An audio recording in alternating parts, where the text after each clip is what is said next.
I am 31 years old. This happened about 2 winters ago, right around the first week of December. I had been out of work for about 3 months at that point.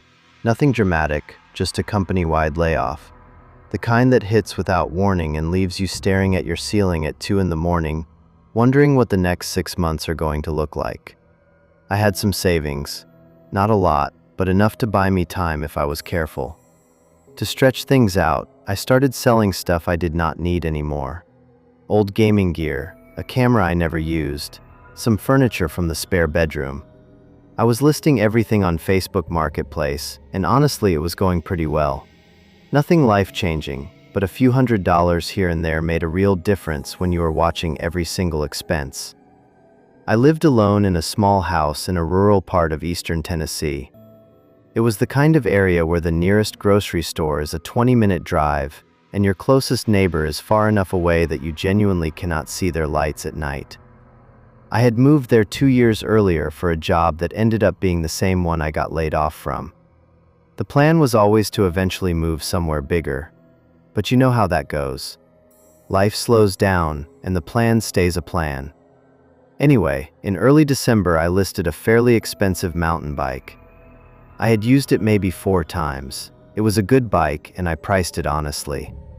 Within about 2 hours, I had 3 inquiries. 2 of them were lowball offers with no other message.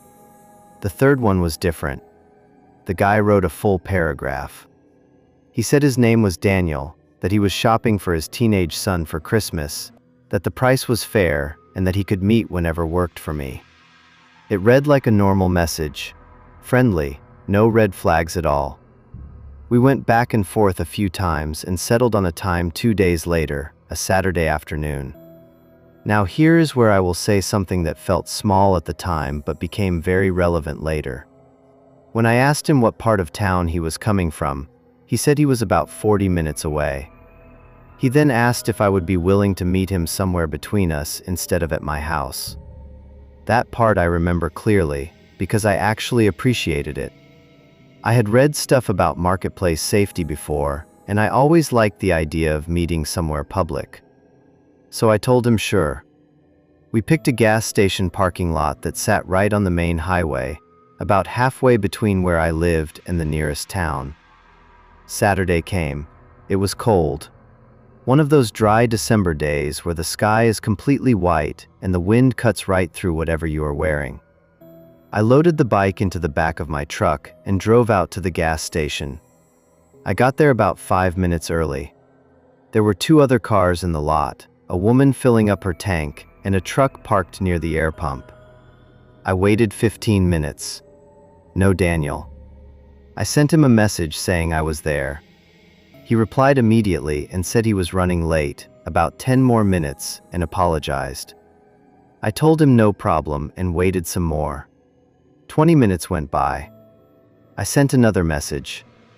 He replied again, still apologetic, still sounding normal, said he had missed a turn and was almost there. I want to say something here. I have replayed this part of the story probably 100 times.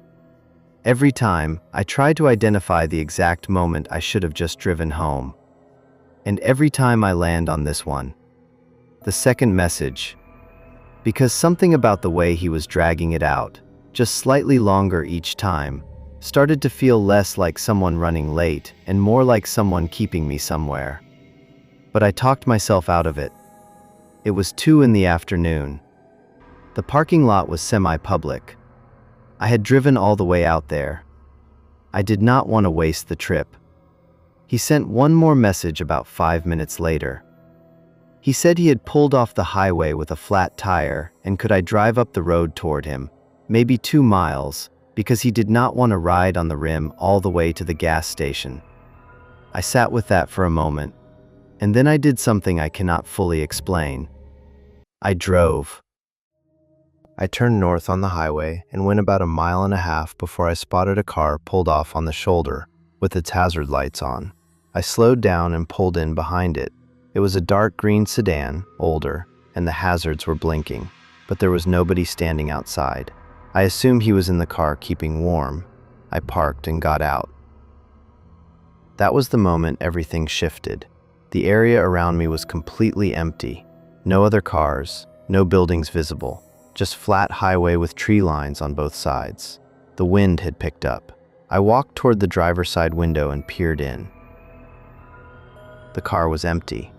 I am not somebody who panics quickly, but I felt something drop in my chest in a way I had not felt before.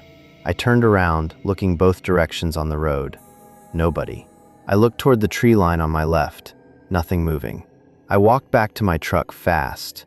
When I reached the door and grabbed the handle, I noticed something. My front tire on the driver's side was completely flat. Not low. Flat. I stood there staring at it for probably 3 seconds before the math hit me all at once. Someone had followed me there, or was already there waiting, and while I was walking toward the empty car, someone had been at my truck. I got in and locked the doors immediately. I called 911 right away, told them where I was and what was happening. The dispatcher told me to stay in the truck with the doors locked and that someone would be there in about 12 minutes. 12 minutes felt like a very long time. I sat there watching both sides of the road and both mirrors simultaneously. My hands were shaking. About 4 minutes in, I saw movement in the tree line to my right.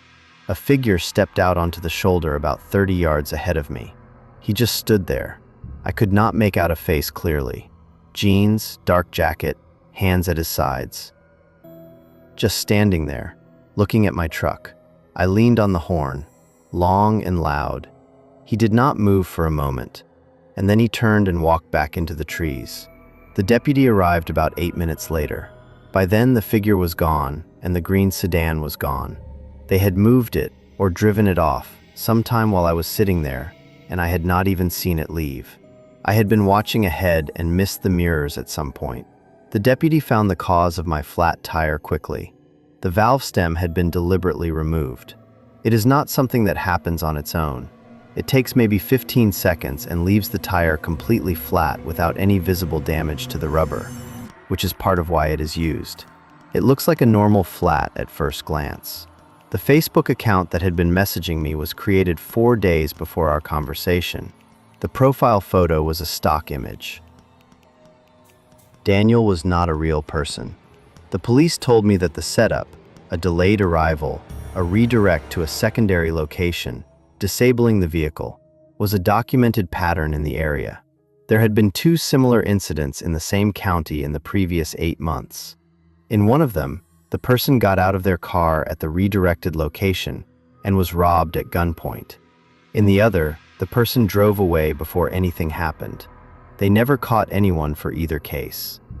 I have thought about what would have happened if I had gotten out and walked further, if I had moved away from my truck for longer, if I had not called 911 the second I saw that flat. I do not let myself think about it too much. I have not sold anything on Marketplace since.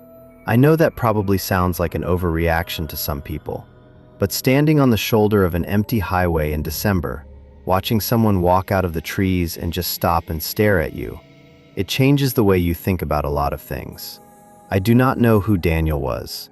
I do not know if the person I saw in the tree line was alone. I probably never will.